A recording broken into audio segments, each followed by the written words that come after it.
Na mga butong fresh from the farm gini siya. So naamsa naman siya kapilon mangyuta pagkuan abi butong. So man siya guys. So digya to tilawan ang freshness kay gikan pag siya sa kahitasan gikan siya sa punuan.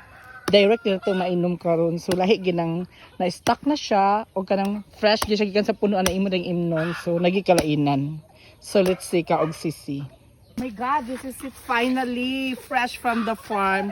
So kung asa ni nga farm, di ko magsaba, gabi siyang bangag, uy, kay virgin kaayo, o gamay kaayo. Atong talawan ha kay, lahi mo ng fresh niya, gikan sa puno na imnon din mo, ka na stock na. Diba? Fresh yun siya. Grabe, gintro. Kasit lang.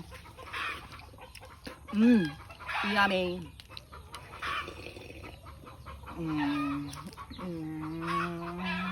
Mamag nakasigop og kwan. Bulalo na sabaw. Nagkukubulalo rin na siya sa butong. Kaya kung sa syudad di mahal kay ni. Dili kay majema ra man jud AS nga gata sa kuan jutong earth. Oh, nahatagan ta so.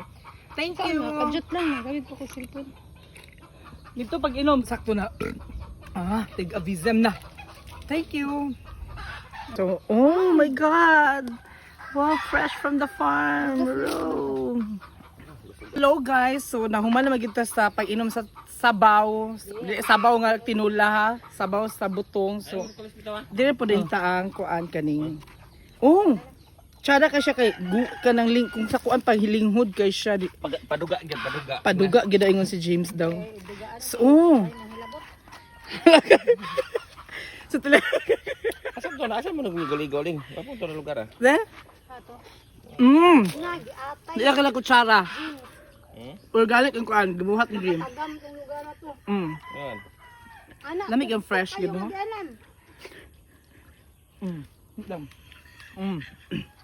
So thank you. Last na lang yun.